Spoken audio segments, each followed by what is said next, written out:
What's up, guys? It's your boy Zowoki back out with some more of the Chris Watts videos, and this one is definitely very interesting because Deceptive Detective breaks down everything when it comes to a liar, manipulator, a deceiver, and pretty much exposes them to 100% maximum level. And that's why we're going to be watching his newest video of the worst kind of liar, featuring none other than Miss Nichol Kessinger. So grab a chair, grab some popcorn, let's get into it.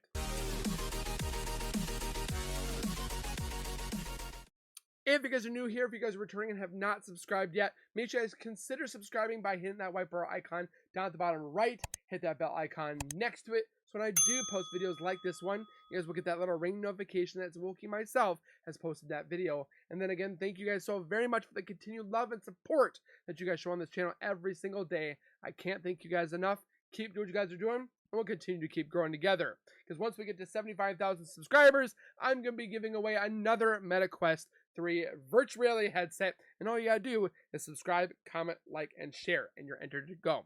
Also, make sure you guys check out the link in the description for Deceptive Detective himself. This man is so close to 100,000 subscribers, and I would love to definitely help this man out achieve probably his goal, because what YouTuber doesn't want to get to 100K?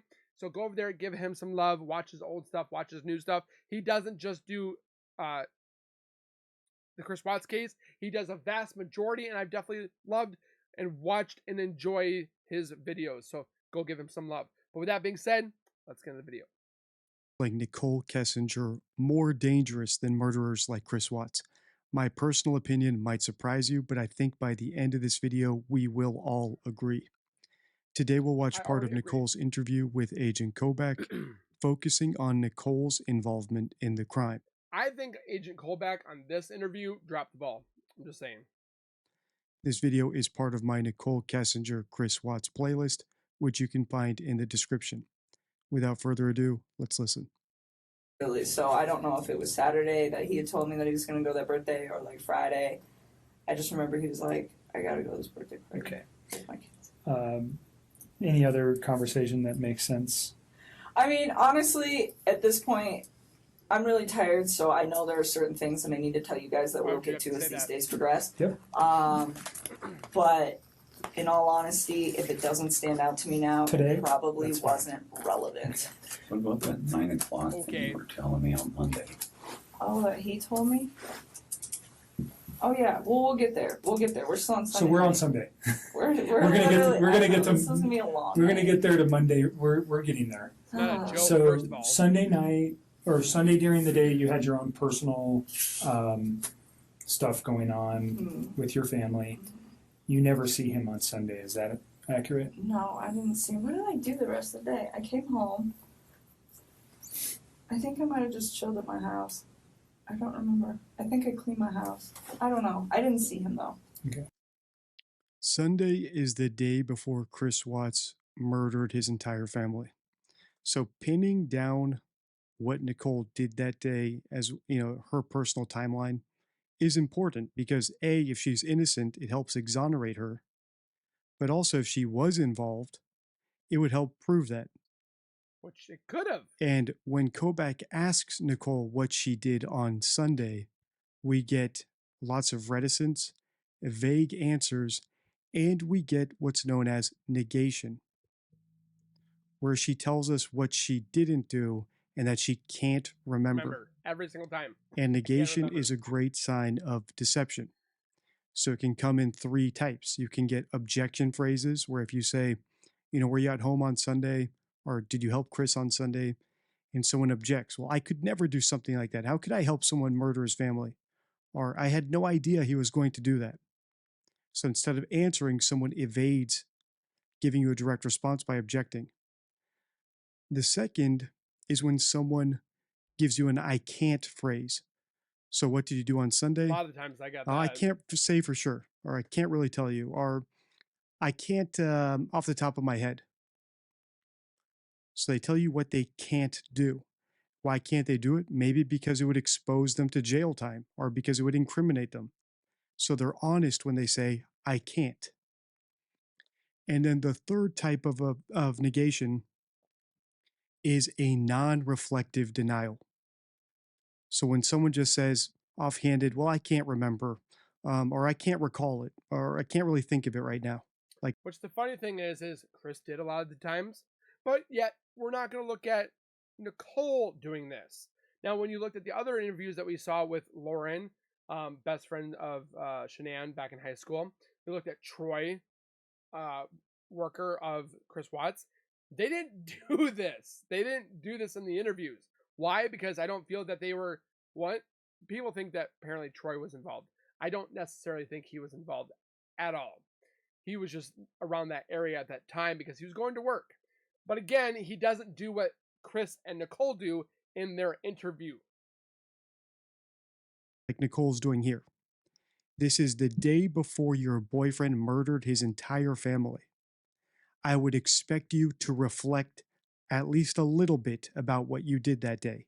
It was less than a week ago. I would expect you to, if you're innocent, be thinking of your alibi. What did I do that day and how can I prove it? How can I If help? I was watching Netflix, here's my Netflix record, right? I would be thinking of ways to exonerate myself. Here's what That's I was typically watching. what innocent people do. So the fact that Nicole is cagey about what she did the day before Chris Watts killed his entire family is suspicious. Does it mean that she helped him plan it or commit it or cover it up? She had a No, not 11-minute necessarily. phone call. Okay. And Yeah, Saturday was the last time I saw him. okay. Sunday, you're at home. You talk to him. We know you have a conversation in the late evening hours, and then you go to sleep on Sunday night. When's the next time you talk with Chris? Probably Monday morning. Do you know what time? No, She I talked mean, to him so we that used to night. like randomly text each other like throughout the day, but we both get really busy. So some days like I don't hear a lot from him, and some days I don't text him until like 2:00 in the afternoon because I'm just like busy. And I remember I didn't hear a She literally just said that she was chilling at home. She was doing nothing but cleaning and just chilling at the house. So she wasn't busy. And she had a 111-minute phone call with Chris that night. lot from him that day, which was like that's not out of the normal for either one of us during the day. But at one point, I do remember he like texted me and he's like, "Oh, it's been a really busy day," and then like said some other stuff, which I'm sure you will find in my text. What he said, I don't know. It wasn't obviously anything that was like alerting to me. But that's what I'm saying. Like at this point, like I remember really key things, but if It wasn't alerting to you because you were involved in some shape or form. it's like a conversation that I'm like, I don't remember exactly what was discussed, because it was probably just bullshit, like just talking to goes each again. other. Yeah. Small talk stuff. Yeah. 111-minute phone call. But I remember he was busy that day, and we didn't talk that much. And then I clocked out at 3 is what my time card says. That's what I was showing. But she never clocked in. Mark the other day. And See, on Monday, she did think of her time card and ways to prove where she She was. said clocked out, but not clocked in. Sunday, though, she shows zero reflection about that. Why is that? Why is she reticent about it? There's many reasons why people might be reticent. Agreed.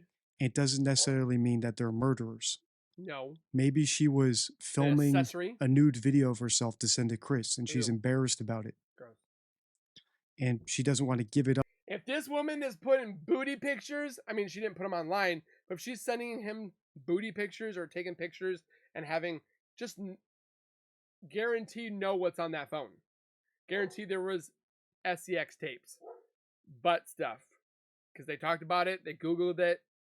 You can't tell me. So I don't believe the whole embarrassing thing. No offense to Deceptive Detective, but he's the professional. But I'm just saying, this woman is not embarrassed with anything part of her body or herself. She just doesn't want her name being slandered and being tainted. She just wanted to have a normal life, but she screwed herself on it. Up unless she has to turn that over to the police to prove that she's not involved. So we can't read too much into it, but it is very suspicious. And like I've said throughout this series, the fact that Nicole deleted all of her text messages before coming forward to the police means that she's forfeited her right to the benefit of the doubt. Mm-hmm. So we will look at her much more suspiciously and skeptically than we would if she had been fully candid and cooperative. I got home to go meet my buddy. One of my good friends was coming over to my house, and he actually has a key to my house, so he was actually there when I got there. And Who's that? my friend Jim. Here we go. And so Jim came over, and I really want to know what Deceptive Detective thinks about Jim. I got home. He was there. He had like just walked in the door, and I remember like briefly after he got there, I checked my texts. I mean, briefly after I met up with Jim, I like glanced at my texts, and Chris said something about like my family's not home, or like my wife and kids aren't home, like something to that effect. And I told Mark, because he asked me for a time, and I don't have an exact time, but I remember it was like right after I walked. That was a text message, though. Another curious thing about all this is that Chris killed his family on the same day that Nicole had Jim coming into town, right? Another man, potentially another suitor, someone that Chris was jealous of, and potentially that's someone Nicole was using to make Chris jealous. Mm-hmm. Because I unfortunately dated a girl like this, and her name was Brittany, and she played us both like a fiddle until I just dropped it. But she's doing the same exact stuff with the Chris, or not the Chris and Jim. She's manipulating them both because she likes the attention. She doesn't care if she hurts their feelings, and that's pretty much what she's doing. She don't care about anybody but herself. if my theory is correct, Nicole gave Chris the ultimatum to put his house on the market right before he killed his family. Jim. So even if she didn't necessarily help him plan the murder, she was piling on the stress for him. She persuaded him, and who got in trouble for persuasion? Gypsy Rose. At least, right, in his deranged mind to do something dramatic to his family. And I think all Nicole suspected he would do is, like I said in another video, shit or get off the pot, right? Leave your wife and get with me, or don't. And she was packing on pressure onto him. Like, you need to list your house on the market by Monday. You need to tell your wife about me by Monday. I have this guy coming on Monday, so if you and I aren't an item, who knows what I might do with him. So I think she used lots of manipulative push and pull with Chris to get him to leave his wife. But because he's a psychopath, or he's just totally deranged, I'm not a clinician, so I can't diagnose him, he interpreted all that as, I need to permanently get rid of my family, my children, the unborn baby. Still doesn't make sense to annihilate them. And like I've said since the beginning, I don't think Nicole anticipated what Chris would do, but I do think that she applied a lot of pressure to him to make a decision. And I think that she uses very manipulative tactics to push people around, to con people, like we've seen her do with Kobach throughout this interview, where she danced around the phone, what other apps they used, where she danced around what they spoke about at the Lazy Dog, and plenty of other examples I've given so far in this series. And it's her proclivity for manipulation that we'll get into in this video that I think makes people like her potentially more dangerous than murderers like Chris Watts. And that might sound crazy right now, but once I explain it, I think we'll all be in agreement. So let's keep listening.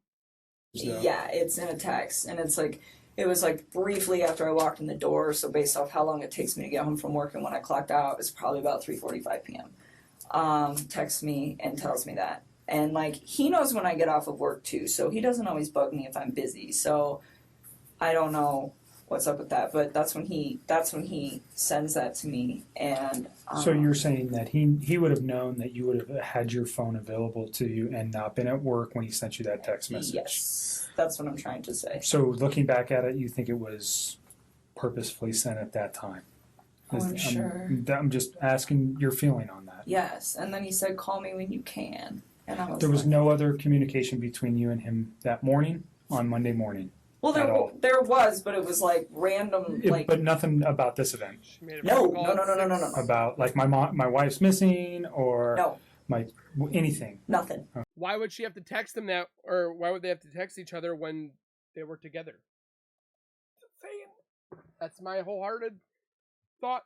Okay. For education And you knew he wasn't coming to the office because he had told you that Sunday night. Yeah, and then he goes, and so like they're only in the office for the morning. Like Right. some days it's longer than others, but I would say by a maximum of 7:30 every single morning they're all gone, and they don't come back unless they have like a meeting or something that they have to attend.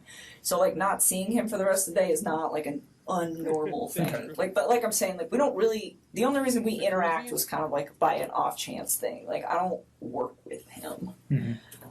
So he, yeah, we talked like randomly throughout the day, but it was really sporadic, and he seemed pretty busy, so we didn't talk too much. Like I said, didn't put too much thought into it. It happens all the time.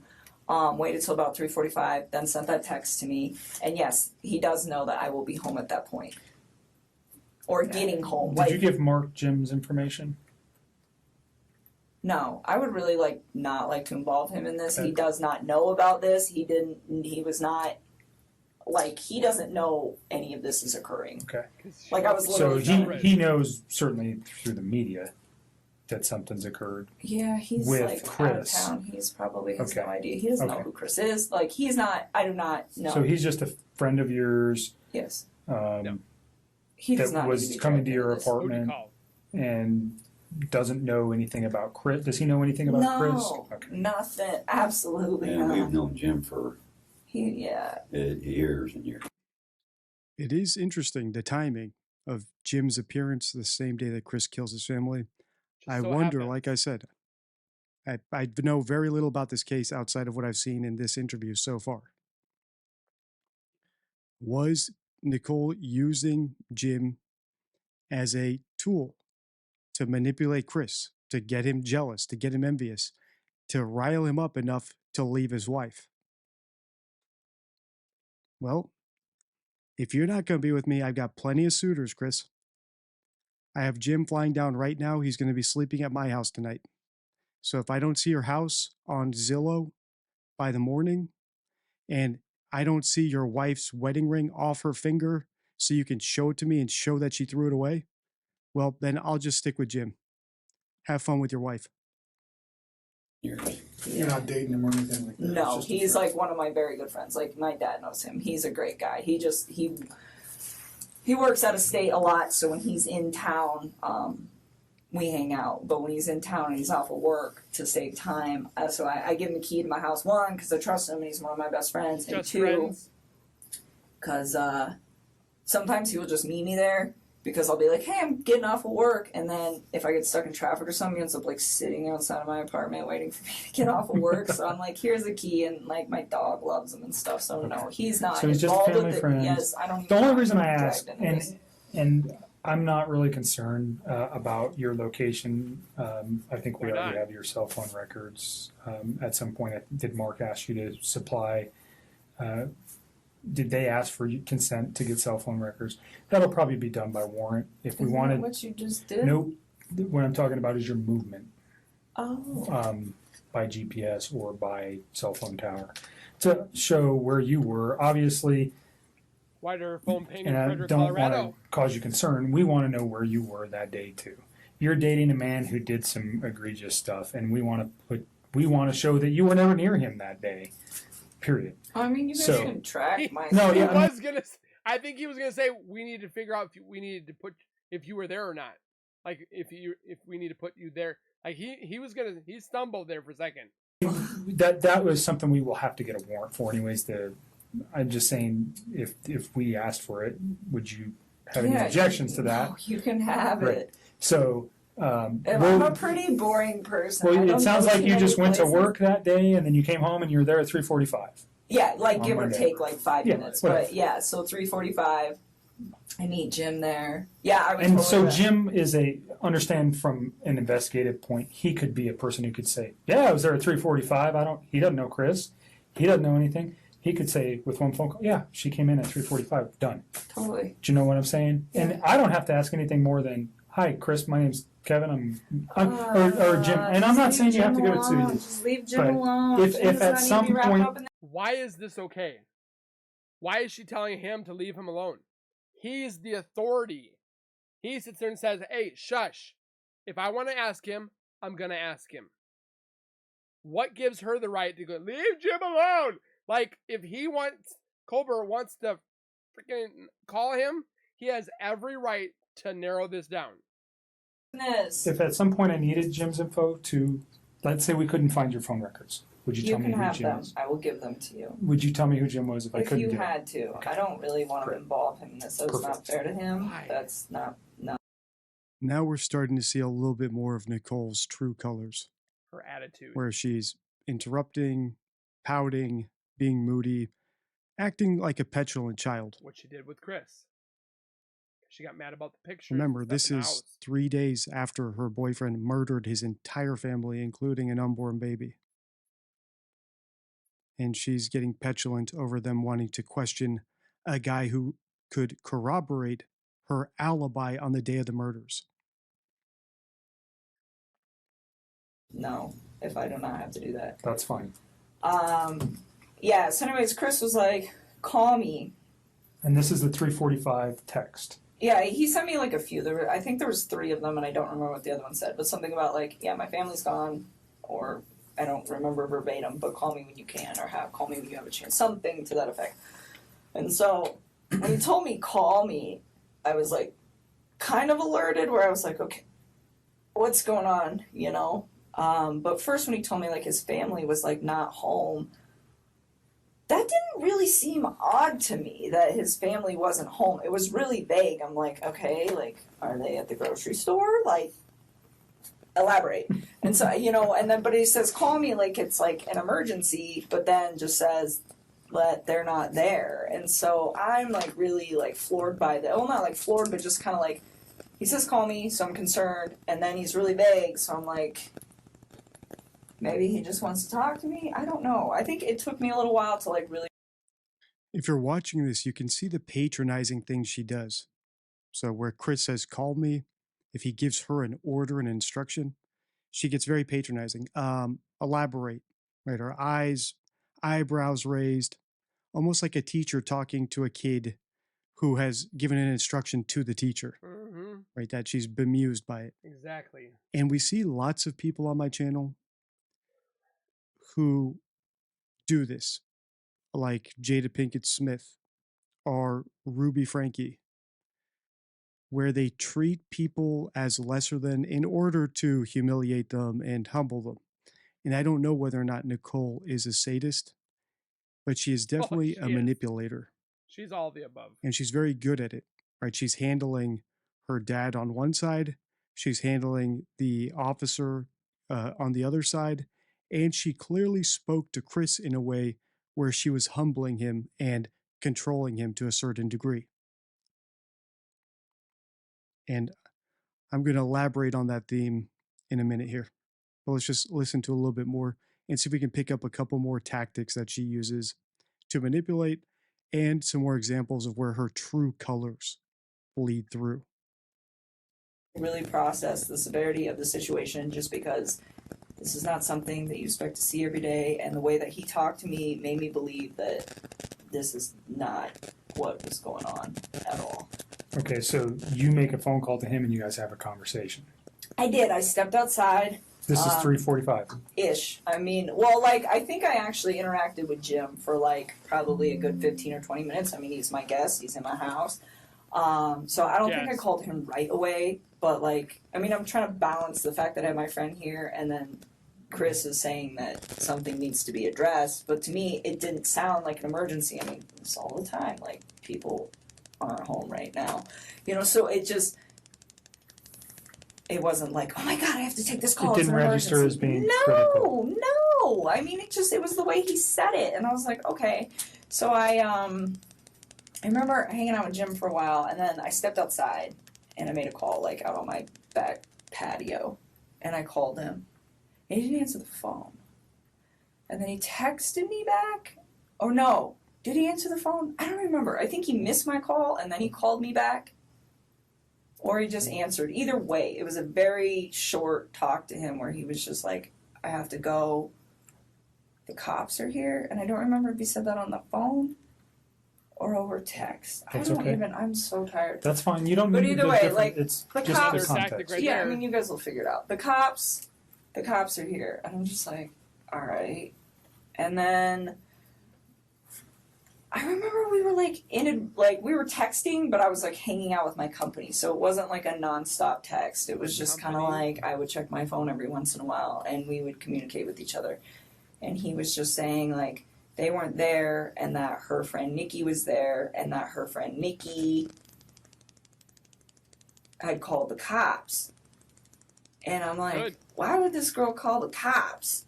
Yeah, and like, I honestly do not remember the order of operations on all of this, but I'm pretty sure the majority of our conversation that night until my friend Jim left the house, which was probably pretty late, I don't even know what time, like 9 or 10, Did they was all check? via No. text. So you should have this via text. Like, Okay. I don't think we started talking again on the phone until like after my company left. Say her company. And he was like,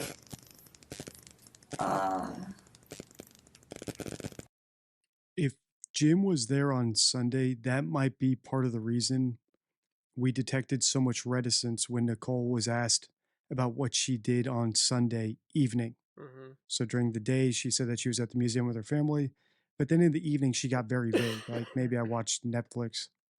And this could be an explanation why. Instead of just watching Netflix, maybe it was Netflix and chill with Jim. And she doesn't want to seem Exactly. promiscuous to the police. Or if she can avoid it, not disclose all that to Jim, because maybe Jim really doesn't know about Chris. But why would it matter? Or she's just concerned about how she'll be perceived because she has already seen some media writing about this case in the newspaper and she doesn't want it all to get out about her. So the fact is that just because we detect deception does not mean the person is guilty. And by guilty, I mean in the legal sense of the word, that they committed a crime. They could be guilty in that they tried to push someone into doing something, or they're just a bad person, right? Like maybe she teased Chris about his wife, or came up with hypotheticals about how he should get rid of his wife, or they joked about it. But that's persuasion, But isn't it? none of that is actually illegal, right? It doesn't mean you're guilty. But the things that are illegal is deleting messages, lying to investigators, federal agents, emails. Those things right there could give her 5 years in itself. 5 to 10 years.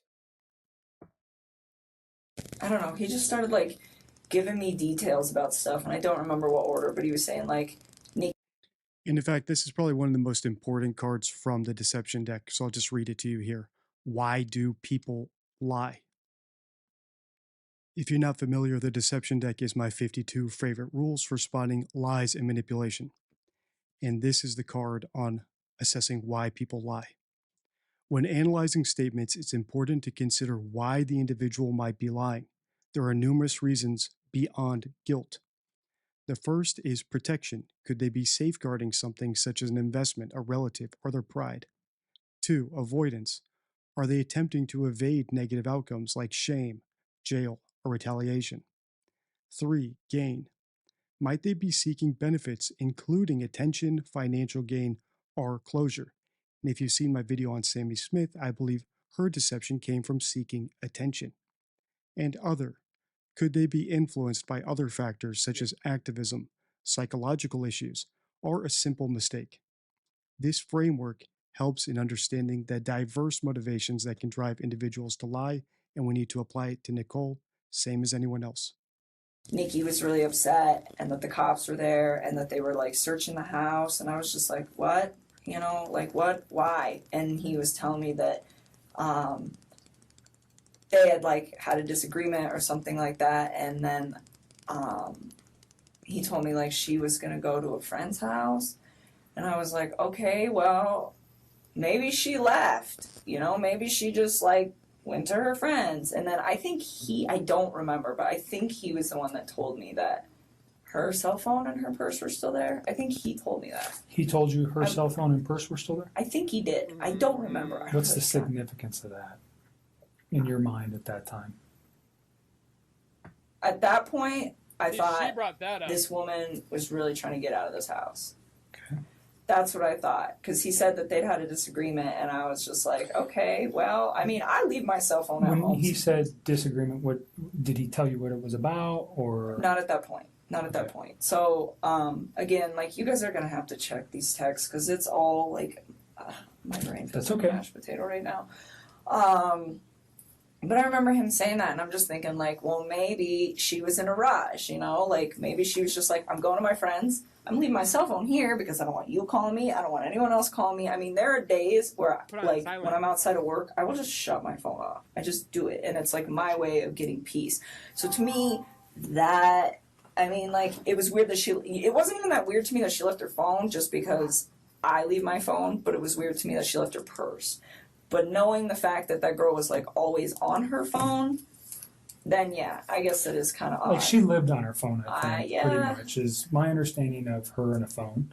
So, I don't know if you knew that I did. until prior to the media stuff or just from Chris. I did. So, did that strike you as odd? But you're thinking maybe she just left. I just thought she needed to, like, get away from the situation. I mean, that didn't seem that awkward to me that a couple that is going through separation would be like, They weren't.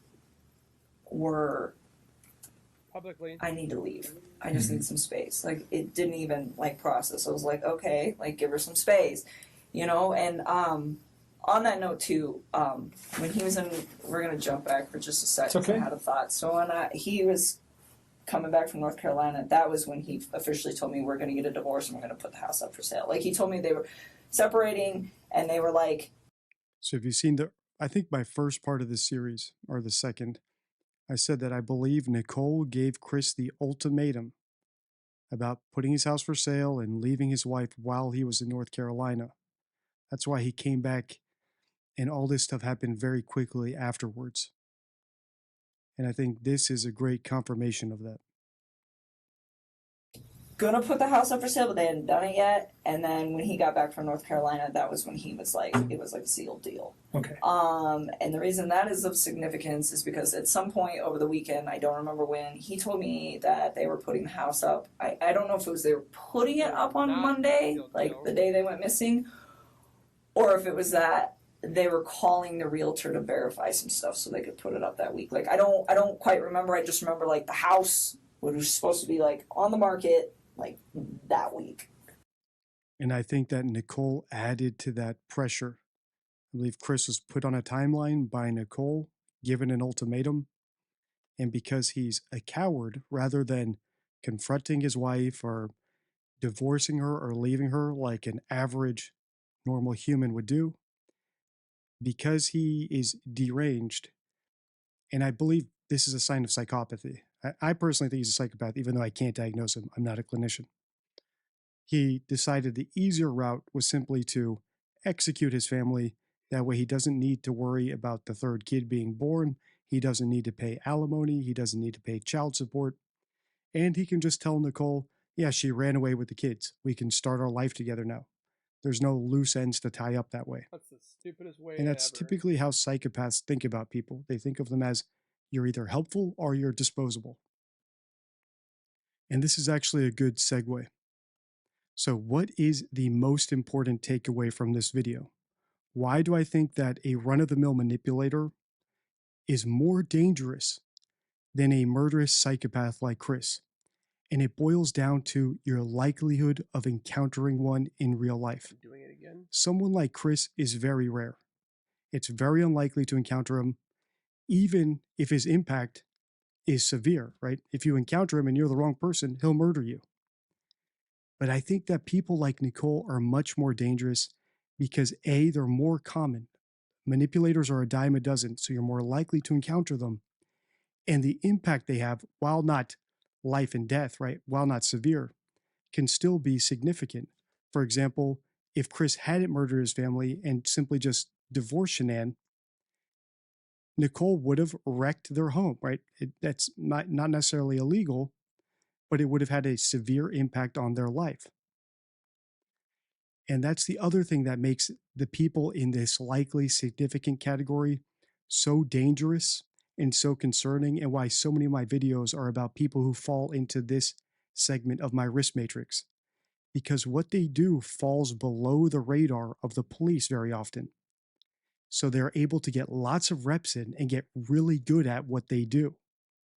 Whereas someone like Chris snaps once and it's so severe, it's immediately on the police's radar and he gets locked up for life. Someone like Nicole or a false accuser like Amber Heard, or a nonviolent sadist like Jada Pinkett Smith, or a low-level grifter like Liver King, they can all get away with it for a long time because they don't get locked up, right? It's not necessarily on the radar of the authorities. Which Nicole keeps doing. Let's keep watching. The company? Do you got the company name? No, he never gave me that. He like gave me her name, and it was the same name twice. He gave it to me once when he was in North Carolina, and then once the other time. Because I remember asking, I was like, "Who's that?" Because he's like, "I'm gonna have to have her call so and so today and make sure everything's still good to go." And I was like, "Who's that?" He's like, "The realtor." It's like, "Oh." Or not today, but like. If it ever comes to your Monday. mind, just Yeah, I give me a doubt voice it. That when was you such call. a. Yeah. I will try. I don't lots of remember names. what it It's was. fine. It's not that critical.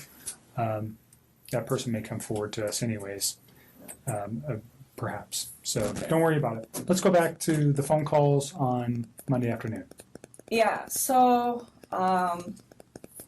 he's like texting me a lot of this information, and I'm starting to kind of freak out. And it's not like I'm freaked out like, oh, she got murdered. I mean, that is not what I thought. It's like, okay, like the way I looked at this, like apparently his wife had been gone since midday, was when she got like reported missing. I didn't know that. Like the way I looked at this, it was, I got home from work just now. I mean, he didn't say that, but I interpreted, I just got home from work. He was texting Nicole all day. And my family is not here. So when we're texting for like a few hours, like the cop thing was kind of weird. But he's like, Nikki insisted they call the cops. Nikki insisted they call the cops. And I'm like, okay, you know, and I'm just trying to figure out, well, like, what role does this woman play in this situation? Like, is she... Did you know who she was? No, I don't know any of his people. Not his people. Like, this has been pretty, like, tight wrap for a while, which is probably a really good thing. But anyways, I didn't know, like, who she was. And so, like, I started asking him. I was like, well, where do you think your wife is at? And he's like, I think she'll be back tonight. Like, I think she's, like, out with somebody. And he was telling me that they had a disagreement. So I was like, well, I remember telling him, I was like, you should make sure that you have a, wait a minute. No. So all that happened. And then it starts getting kind of laid out. And I remember we talked for text for a while and part of this conversation, and then it moved to the phone. And I remember telling him, because he was like, I think she'll just be back tomorrow. I think she's just going to be gone for the night, like with a friend, you know? And Did like, he name the friend? No, he didn't. And like, because I don't think, he made it sound like he didn't know like what friend's house she would be at. And I remember talking to him, and I was like, That does not make well, maybe it's that Nikki girl. And he's like, well, Nikki called the cops, so why would she be at Nikki's house? I'm like, I don't know, kind of throws her off the trail of where she's at, you know? And it's like, it sounds kind of weird, but it's like, he really made this sound like this woman was just like upset, left the house, and that was probably what he thought happened to her. And so I didn't really put too much like... Did he tell you the kids were missing as well? Yes, with her? I knew. Okay. I mean, which made sense to me because I was like, well, if you were at work all day... I mean, he didn't tell me he got home early. He didn't say that to me. So, I mean, it made sense. Like, if she's going to leave, all I Dave should hear probably is go with her. brown out of her mouth. And so, I don't know. I feel like I wish I should have, like, processed all of this earlier, but I just don't feel like when one of my friends is gone, I'm like, oh my God, they got murdered. We should address this. Like, I haven't heard from them in 4 hours. It's not a typical thought when somebody just checks out for a day. No. So it got late at night, and like I remember telling him, I was like, he's like, I think she'll be back tomorrow. And he was going to go into work, and I told him not to. I was like, you need to stay home, and you need to help the cops. I'm like, and you need to wait for her to come back. And he's like telling me like, well, what if like she comes back and she sees my truck? And I was like, you know what I would do? I was like, I would ask one of your good friends who's off of work tomorrow to come over this house and hang out with you while you're here. I was like, and go park your truck down the street. I was like, so she's upset at you and she wants to come back. I was like, but she doesn't want to be here if you're here maybe. I was like, if she comes back, I was like, and she doesn't see your truck, maybe she'd be more willing to come in the house. I'm like, you know, I'm like, but don't be alone with her. I was like, because if she's upset enough to leave, I was like, you don't know what kind of confrontation you're going to have when you get back in the house. And I was like, so that's why you should have a friend there so that you're not alone with her. And I was like, and if for some reason you are alone with her, I told him, I was like, I really thought she just left. I did. I was like, get your phone, put it on video, and put it in your pocket. And I was like, and just zip it up. And he's like, why? And I told him, I was like, because you can voice record. I was like, so if she comes home. Notice the tone of the word she says, right? So I told him, I said. There's always instructing Chris. And I think that's because Chris is a weakling. Yeah, true. Home, I was like, and you two are still like, you know, if there's some choice words being said because you guys obviously got into like something this, you know, early Did he in the ever morning. articulate what their argument was He did, about? and I will get there. But, you know, I told him, like, just be prepared. You know, because at this point, like, it wasn't like I was, like, trying to make her to be a bad person. It was just, like, I didn't know what was going on. I assumed that she had left. So I was like, well, when you get back, because I... Well, that's interesting. So Nicole says it wasn't like I was trying to make her to be a bad person. And now that I think back to everything she just said, that makes a lot of sense. Mm-hmm. Right? She might attack you. Have your phone on in your pocket. They're priming him to see his wife as violent, you know, flying off the handle. Look like something she's not. So that's probably exactly what she was doing. And once again, these subtle slip-ups are what indicate to me that Nicole did not know for a fact what actually happened. I don't think she knew that Chris murdered his whole family. But she says herself that it was on the list of possibilities, though, in another segment we've analyzed. And I think that's the case.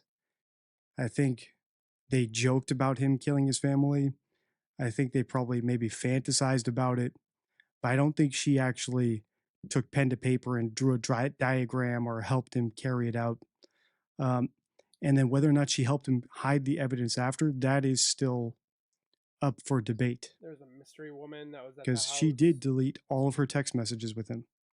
which is a federal And depending offense. on how aggressive a prosecutor wants to be, that could be accessory after the fact. I knew that they were going through a divorce. It was like, just cover your bases, you know, try not to be alone. And if you are, just record what you guys are talking about. So, like, at the end of the day, like, nothing bad happens to you, you know? And, like, that was kind of how I processed that whole situation. And so, he was like, all right. And then, she didn't come home that night. That was Monday night, right? Yes. We're talking about Monday. Monday night, yes.